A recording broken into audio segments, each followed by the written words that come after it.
బసవ జయంతి సందర్భంగా మేము ఇంట్లో పూజ చేసుకుంటాం. దేవుడికి నైవేద్యంగా బసవ కజ్జం తయారు చేసి నైవేద్యంగా పెడతాం. అది మేము ముందుకు తీసుకొచ్చిన దానికి కావలసిన పదార్థాలు చక్కెర, గోధుమ పిండి, పచ్చిశనగపప్పు అండి. ఇది మనము ఉడికిచ్చి పెట్టుకున్నారండి ముందే. నెయ్యి, ఇలాచి పొడి, అరకప్పు గోధుమ పిండి అండి.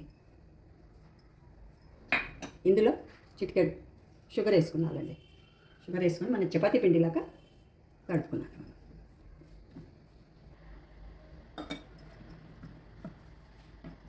గోధుమ పిండి మనం కొంచెం షుగర్ వాటర్ వేసి చపాతీ పిండి లాగా చేసుకొని బాగా నెయ్యి, ఒక టేబుల్ స్పూన్ నెయ్యి వేయాలండి. వేసి మనము మెత్తగా అయ్యే వరకు మంచిగా సేమ్ చపాతీ పిండి లాగానే తయారు చేసుకున్నాలి.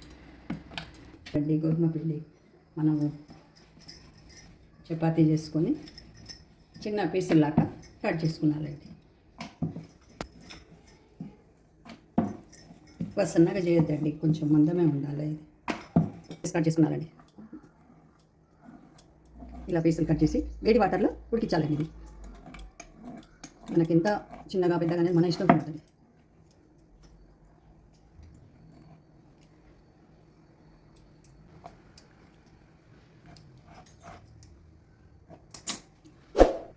చిన్నగా పీసులు చేసుకొని మనం ఇట్లా పీసులు చేసుకొని మనం ఒక ప్లేట్కు తీసుకున్నానండి. మొత్తం అన్నీ కూడా ఇట్లా కదిలిస్తే కూడా అన్నీ సపరేట్ అయిపోతాయండి. ఇలా పీసులు పొయ్యి మీద మనం వేడి వాటర్ పెట్టుకొని వాటర్లో ఒక స్పూన్ నెయ్యి వేయాలండి. నెయ్యి వేస్తే ఒక దగ్గర కాకుండా విడివిడిగా ఉంటాయి. అది వాటర్ వేడిగానే అండి. మనం కట్ చేసుకున్న చపాతీ పీసులు మనం వాటర్లో వేసుకున్నామండి. కాస్త ఉడకాలండి, వేడి వాటర్లో ఉడికేసుకోవాలి. ఒక టేబుల్ స్పూన్ పొడి గోధుమ పిండి వాటర్ వేసి పల్సగా కలిపి పెట్టుకున్నానండి. ఇది దాంట్లో వస్తే బసవ కజ్జంలో వస్తే చిక్కగా అవుతుంది. చపాతీ ముక్కలు ఉడికినాయండి. ఇందులో మనం షుగర్ వేసుకున్నామండి. చక్కెర మనకు అవసరం ఉన్నంత వేసుకోవచ్చు. ఒక కప్పు. ఇందులో పచ్చిమిరపకాయ ఉడకబెట్టి పెట్టినాం కదండి, అది కూడా వేసేసుకున్నామండి. ఇలాచి పొడి కూడా వేసేసుకున్నామండి. కొంచెం షుగర్ కరగాలండి.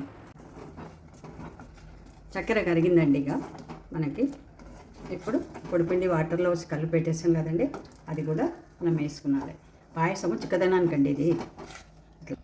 రెడీ అయిందండి. దించే ముందు మనం 2 టేబుల్ స్పూన్లు నెయ్యి, అలాగే వట్టి కొబ్బరి తురుమండి, తురుము పెట్టి తురిమేసుకున్నామండి. ఇట్లా కలిపేసి దించుకునేదండి.